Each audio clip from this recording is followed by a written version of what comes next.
Well, let's get into some sports topics today because the Browns veterans are reporting to camp. We'll talk about camp after a quick word that today's episode is brought to us by BetterHelp. Workplace stress is at an all-time high right now. 61% of the global workforce is reporting higher than normal stress levels. This summer, though, is the perfect time to take small steps to focus on your wellness and manage the challenges that come with your workday. Of course, most of us can't just quit our jobs or take endless PTO, but we can start small, whether it's getting outside for a few minutes, adding movement to your day, or talking to someone who can help navigate life's challenges. That's where BetterHelp comes in. Therapy can help set healthier boundaries at work so stress doesn't spill over into the rest of your life. And as the biggest online therapy provider in the world, BetterHelp can provide access to mental health professionals with a diverse variety of expertise. Unwind from work with BetterHelp. Our listeners get 10% off their first month at BetterHelp.com/lockdown. That is BetterHelp, HELP.com/lockdown. All right, guys, training camp officially starts tomorrow for the Cleveland Browns, but veterans are reporting today. The Browns have already tweeted out videos of Wyatt Teller and Joe Flacco reporting to camp for business. And a question I wanted to ask you guys to start. We all get excited for the start of football season, right? It means it's right around the corner in some capacity, and Tag Board's not working right now, so screw Social News Desk. That's a piece of junk system anyway. The question I had for you guys. Yeah. While I was in the airport coming back, I saw a mixed review online of excitement levels for training camp. Some people were in the camp that, oh my God, the Browns have a four-person quarterback battle. We haven't had a true quarterback battle in a while, and that overtakes everything else in terms of a training camp excitement meter. Like, that is the number one thing you're looking forward to. I saw other people who said the Browns are probably going to suck this year. They have Myles Garrett, Denzel Ward, and a bunch of guys, so we don't really know how good they are, how good they're going to be. I just can't get excited for a season like that. So, Tyvis, G, Bull, how do you think, or where is your interest level in training camp for the Browns in terms of those two ends of the spectrum? The quarterback battle and that interest trumps everything, or the team may stink, so I really can't buy into it? Tyvis, G? I mean, I'm bought into it because, I love the game of football and I love the Cleveland Browns. The first thing everybody wants to know is the quarterback situation. You know, who's going to be the starting quarterback? Is it going to be Flacco? Is it going to be Pickett? So I think I'm intrigued by that. I also want to see what happens with the rookies because, there's so many reports that Dillon Gabriel is just unbelievably getting the playbook down. And can we stop that? I know. Listen. Can we stop that? This is just what I got to report to the streets. Go ahead, report him. They saying that this man just unbelievable. He gets the playbook. He knows it. He picked it up so fast. So I just want to see what he does against other teams. Like in practice, all right, whatever. I want to see them joint practices. I want to see what happens. And I want to see what happens with Shedeur Sanders. Obviously, Shedeur has been doing everything right, and I just want to see if it ever pays dividends. If he ever gets this opportunity to run with the twos, the ones, and see if he can make some plays there. Outside of that quarterback room, now I'm thinking about Dylan Sampson. It was all about Quinshon Judkins, but obviously with the things that he got off the field, it turned into Sampson. I want to talk to Sampson. So I want to see what he got going on this year, how they are going to use him and Jerome Ford. Can he be a back that can be a number one back, or is Jerome Ford going to be the feature back and Sampson's going to, get some plays here and there? Defensive side of the ball, listen, this is for Earl. Your boy. I got money on him this year. I think he's going to have a bounce back season. I really do.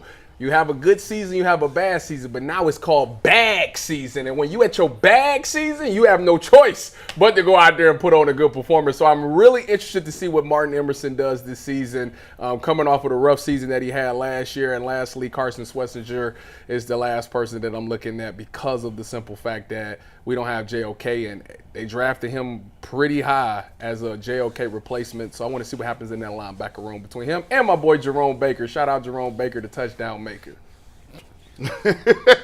Wrong Jerome Baker. But he plays defense. Strong. Yeah. Strong. He going to be getting pick sixes. Come on now. Scoop and score Jerome Baker. Man, listen, man. You know the reason why people ain't excited about it is because there's a lot of people with abs walking around here in shape. And you know what abs means. That's the anybody but Shedeur collaboration.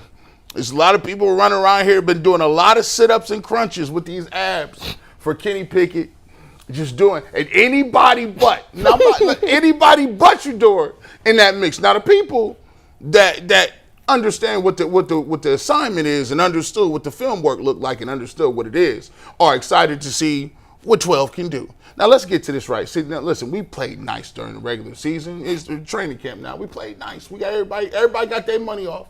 They got their opinions off. But here's what we're gonna do today. We're gonna establish on the show. We're gonna stop pretending Kenny Pickett's good like that. That's what we're gonna just straight up do. No. We're supposed to give him a chance. No, we're gonna stop with all these charity speeches. I keep feeling like this is a humanitarian effect right here. This is a humanitarian lifetime achievement award. When you ask somebody why they believe that Kenny Pickett should be the starting quarterback, they can't give you numbers, they can't give you throws, they can't give you win-loss record, they can't give you no accolades. All they could give you is Matt Canada. How is you starting because Matt Canada was that bad? I don't understand how that works, how that gets down with it, right? So then, now we've decided that Dillon Gabriel is a supercomputer.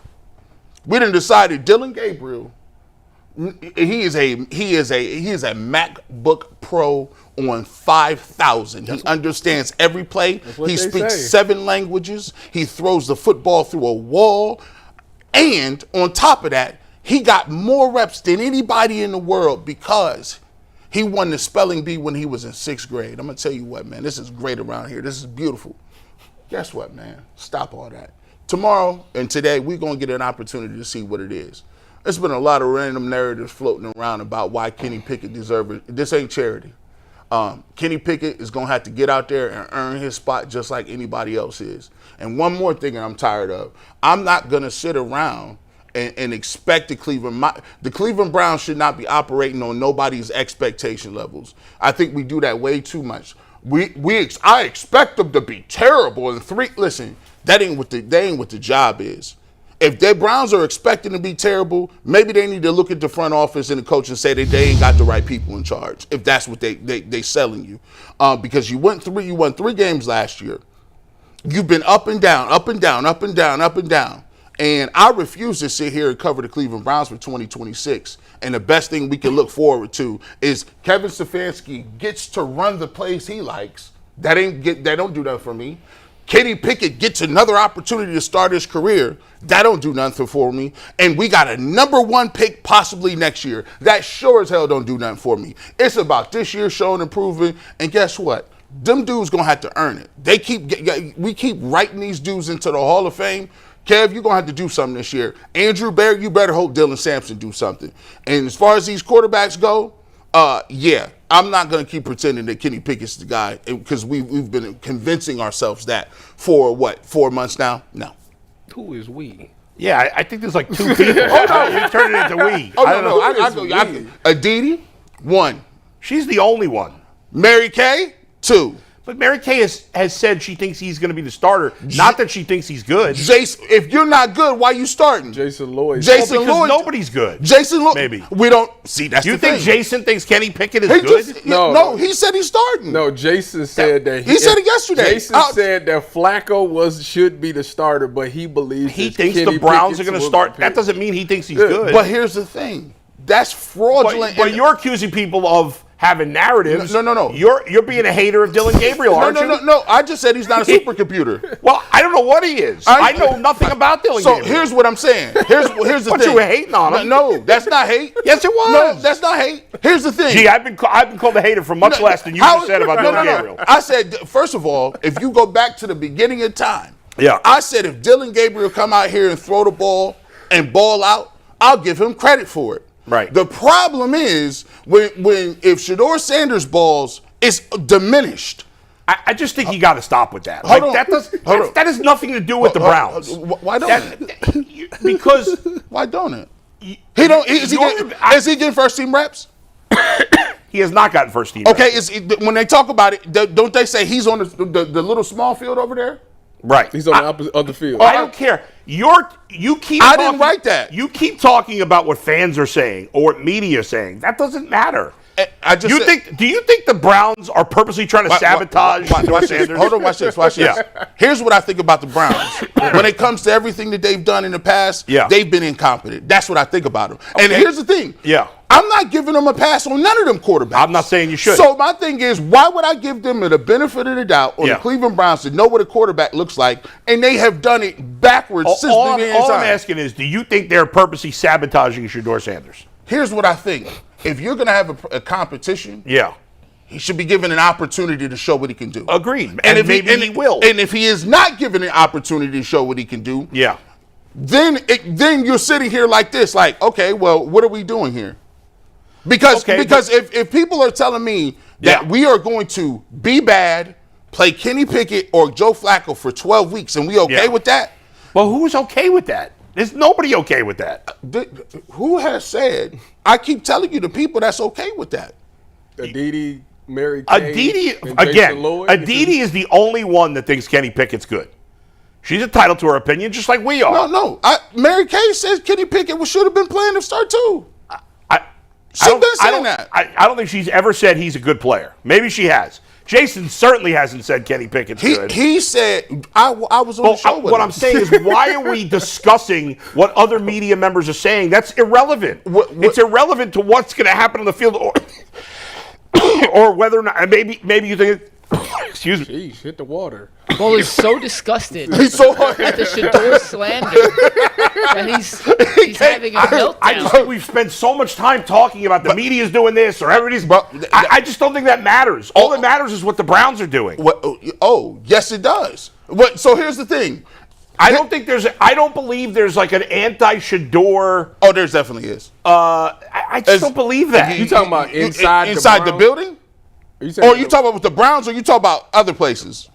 I'm not saying there's nobody who's anti-Shedeur. I don't think there's this great media contingent. Listen, I will say this. There's probably about there's maybe see, and it's not like people are gonna come out and say he's trash. Let's just keep it real. Let's be honest. We're having an honest conversation. Yeah.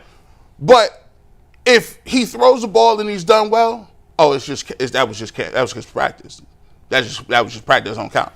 If you say he's looked good, he's throwing the ball. Oh no, that was on the other field. Well, he's looked good with the reps he's given, but he hasn't got first team reps though. There's this level of right, but who's saying that? I just don't know who's saying. If people are saying that, I can give you. I don't know, but I'm not saying that, so I don't know. What are you saying? Like diminishing the Shedeur? The only person that ever, it's only been about 2 or 3 people that we've had on as guests that I feel has ever like downplayed Shedeur. Aditi did it. But I don't even think she did that. Yes, she did. She said we need to stop talking about what somebody in a T-shirt did against guys that's going to be going to the factory to work out. Isn't that true? That's a fact. But isn't that true? But it's also diminishing it too. Be clear. I want to say it.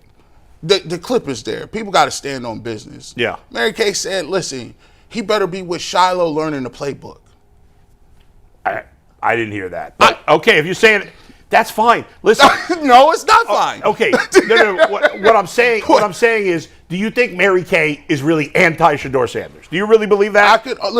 I can only go on what you said. It's not my job to get inside your head and tell you what it is. So if she's heard that he doesn't know the playbook. Here's what I'm saying to you, though. Here's the very fine line with this. Yeah. When you start talking about who understands and knows the playbook, unless you heard that from the head coach, unless you heard that from the offensive coordinator, unless you heard that from the quarterback coach, or unless you were on the field and you saw him get to the line of scrimmage and say, I don't know what's going on, and the coach has to tell him, then that is your opinion. That is pure speculation in the game. That's what we do. That's what we're all doing. And what, yes, I guess I didn't hear Mary Kay say it. If she said that, maybe she has information, maybe she doesn't. She's entitled to give an opinion. That's fine. Just like we are. I think that like you were making fun of the people that said Dillon Gabriel's picking up the offense really well. Why can't that? But watch this. I'm not. Here's what I'm saying. Yeah. But the difference is this. I said I stand on. Yeah. Guess what? If Dillon Gabriel come out here and show me that he's throwing the ball well, I'm down for it because that's what counts. Right. But here's what I'm not going to do. Yeah. I'm not going to say that Dillon Gabriel is behind Joe Flacco or whoever the case may be, because I've made up in my head that he doesn't have the arm strength they have, or he doesn't know his plays. I don't know that. All I can say is he's right now a third quarterback. Right. Let's see what he does when he gets on the field.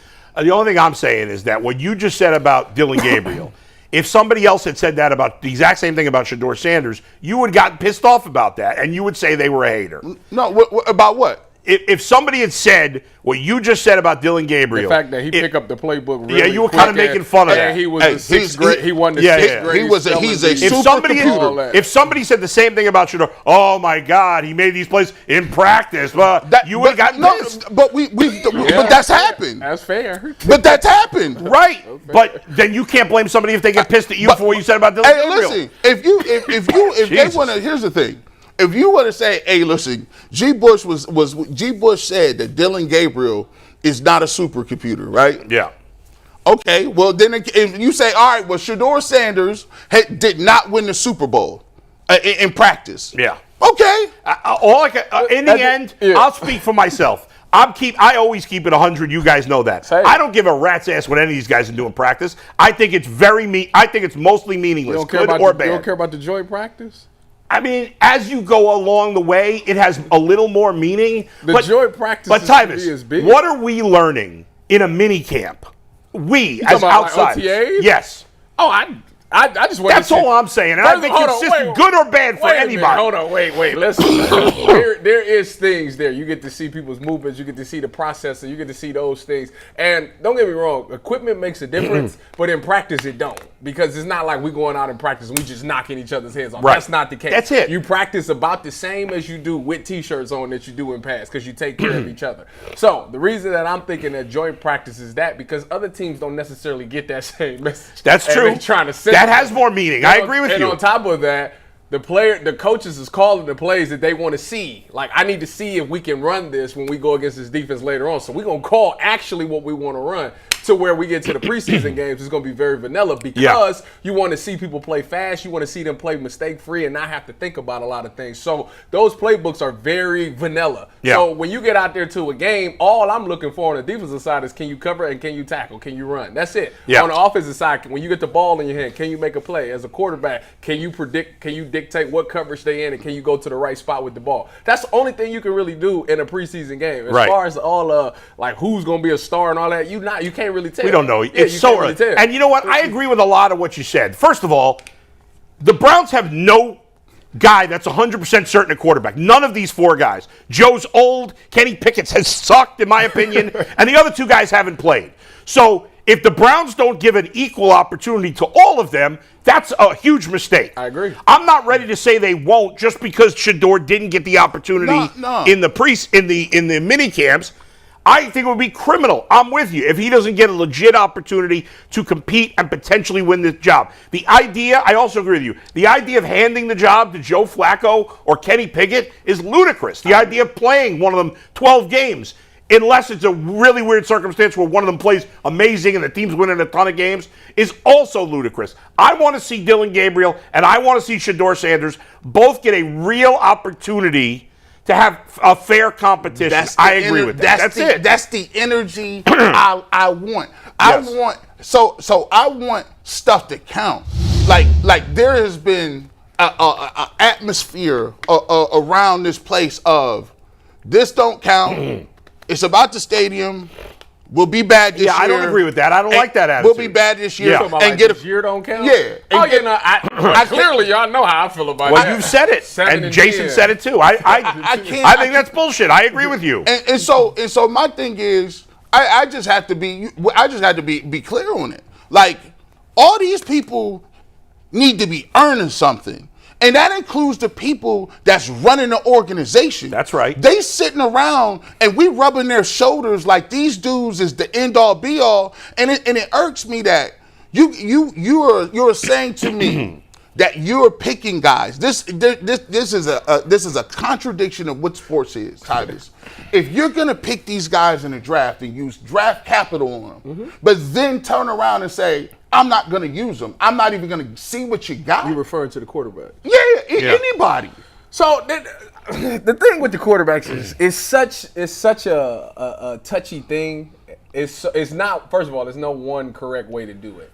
But when it comes to the quarterback position, especially when you're dealing with young quarterbacks, again, I was on record saying before this season started, when Bernie was sitting right here, we always said that you might not want to start none of these. I don't know if any of these quarterbacks is ready to come in day one and start. Cam Ward is probably the closest, but I still think he got some stuff he needs to figure out. So with They may not have a choice. Who else? he ain't got no choice now. But with that being said, you can't force the guy out there if he's not ready. That's right. And I think that's the thing that we got to figure out is when are they ready? Like the Shedeur not running with the ones, clearly there's something there. It's something there that we don't know, that we can't see from the outside looking in. You got to be in the building to know. But it's something there that they feel like he's just not ready to run with the ones yet. And for some odd reason, they felt Dillon was. And I think the only reason that we get into these heated debates about the two quarterbacks is because we're not there. We're going off of pure speculation.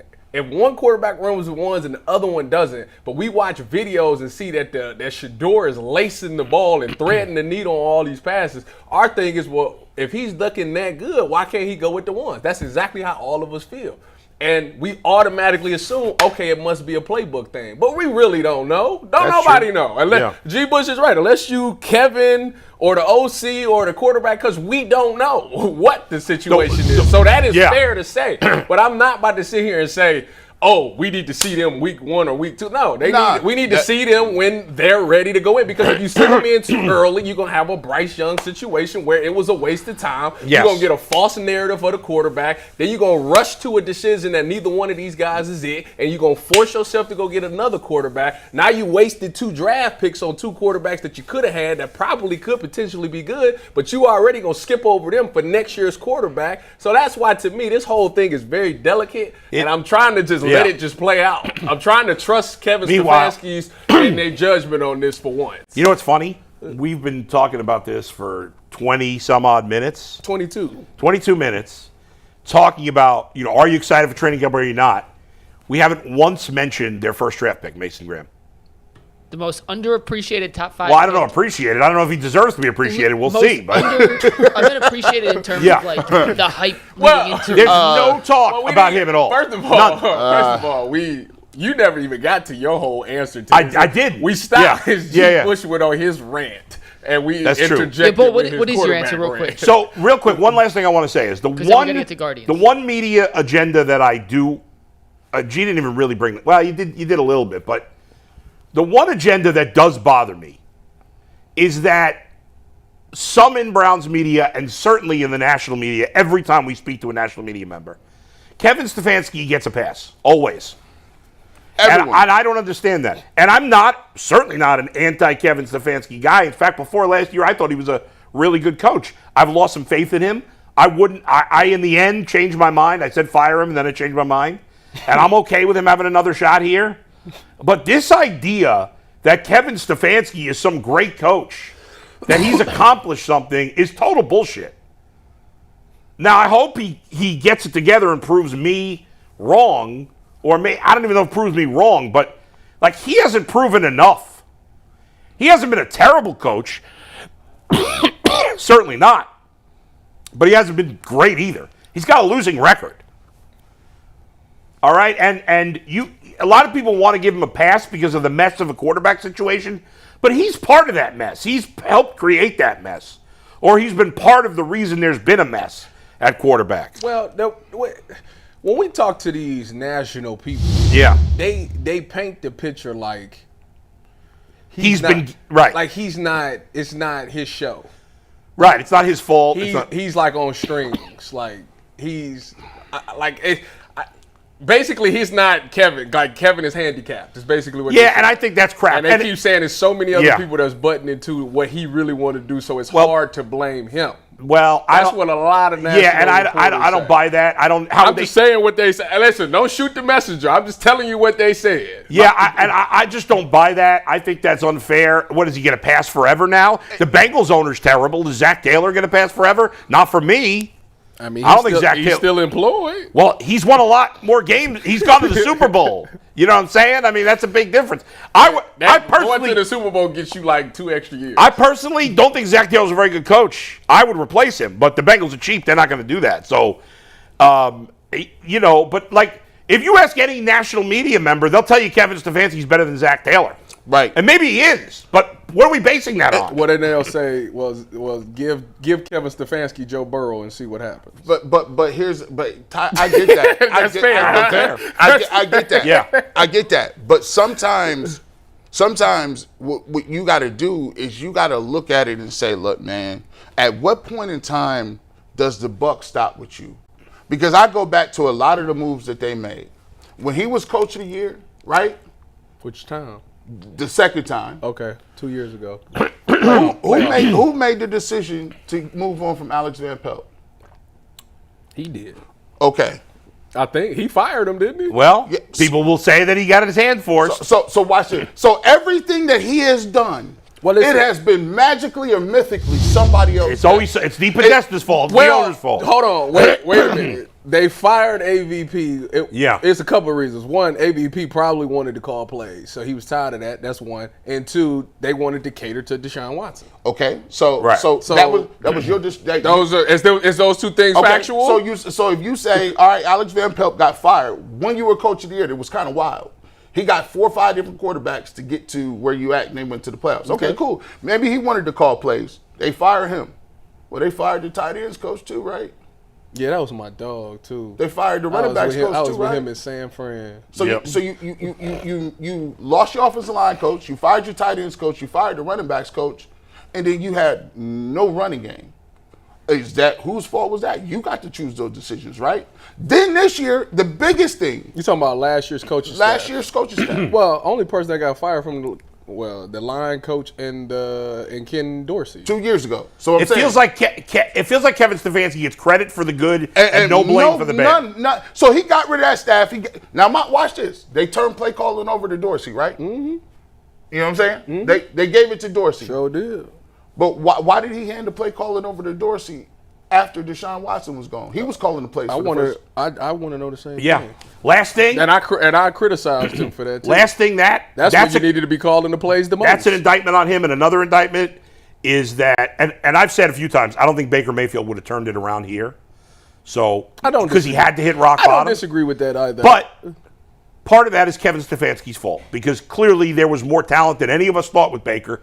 Because Baker, while not elite, has proven himself to be a very good quarterback, better than I thought. I think you too, G. Bush. Back-to-back he's been better. 4,000 yard seasons. He's the somewhere between the 9th and 12th best quarterback in the league right now. Did he throw for 4,500 yards? 4,000 And twice. he was here. Yards, a lot of touchdowns. We're going to talk a little more Browns coming up in a bit, but we got to talk about the Guardians' big win and some trade rumors after a reminder that Rougit is an official partner of the Ultimate Cleveland Sports Show. You guys have probably heard of Viagra or Cialis before.